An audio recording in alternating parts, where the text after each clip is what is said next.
అడుగు ముందుకే వేశాం. దునం నిలబడి మన పార్టీని నిలబెట్టాం. 4 దశాబ్దాల చరిత్ర ఉన్న తేదీపను నిలబెట్టామని జనసేన అధ్యక్షుడు ఉప ముఖ్యమంత్రి పవన్ కళ్యాణ్ అన్నారు.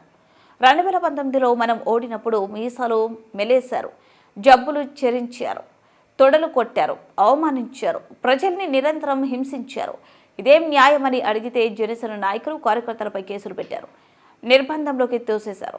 4 దశాబ్దాల అనుభవం ఉన్న నాయకుడిని అక్రమ కేసులో ఇరికించారు. వారి కార్యకర్తలు నాయకుల్ని రోడ్ల మీదకు రావడానికి భయపడేలా చేశారు.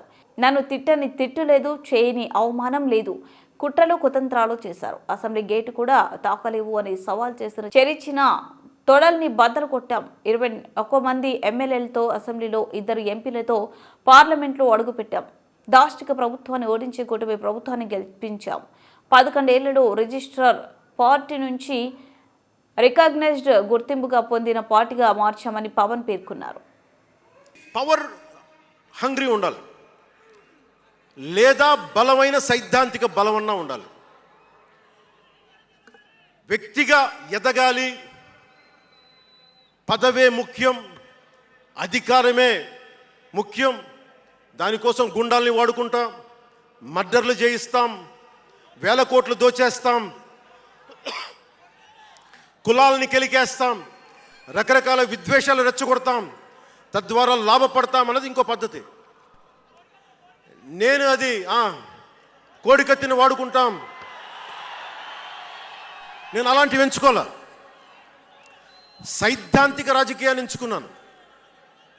నాకు ఊహ తెలిసినప్పటి నుంచి అలాగే బతికాను. అందుకే నేను సమాజం, సమతుల్యత, భావితరాల భవిష్యత్తు, దేశం అంతరంగిక భద్రత, దేశ భద్రత, శత్రు దేశాల దాడులు ఆలోచించి దశాబ్దన్నర నలిగి గుండె రగిలి అందరిలోనూ చైతన్యం రగిలించి ఈ రోజున జనసేన జయకేతనం ఎగరవేస్తున్నాం. ఇది జనసేన పద్ధతి. Registered party to recognised party.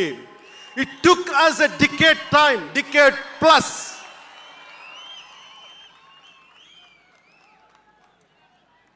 అంటే నువ్వు ఎలా మార్చేసుకుంటావు అంటారు. నువ్వు అలా పడితే ఎలా మార్చేసుకుంటావు అని మాట్లాడతారు. అరే ఒక మనం ప్రార్థించే నదే గంగమ్మ అవ్వచ్చు, కృష్ణమ్మ అవ్వచ్చు, దేవత అవుతుంది, పడవలకి రస్తా అవుతుంది, పంట కాలువలకి పొలాల్లోకి దూరే పంట కాలువ అవుతుంది. మార్పు అనేక రకాలుగా ఉంటుంది. ఇక్కడ నువ్వు గంగని నదిగా చేసావు, ఇక్కడ నువ్వు స్నానం చేయకూడదంటే కుదరదు. చాలా విభిన్నంగా చూడాలి. నేను మార్పు కోసం వచ్చిన వాడిని, ఓట్ల కోసం వచ్చిన వాడిని కాదు. అంటే ఇన్ని మాట్లాడే ఈ ఇంగ్లీష్ పేపర్ వాళ్ళకి I want to give you an example. Who said Pavan Kalyan changes from left, right and center? Let me tell you this. One example from one of your journalist brotherhood, from your journalist brethren.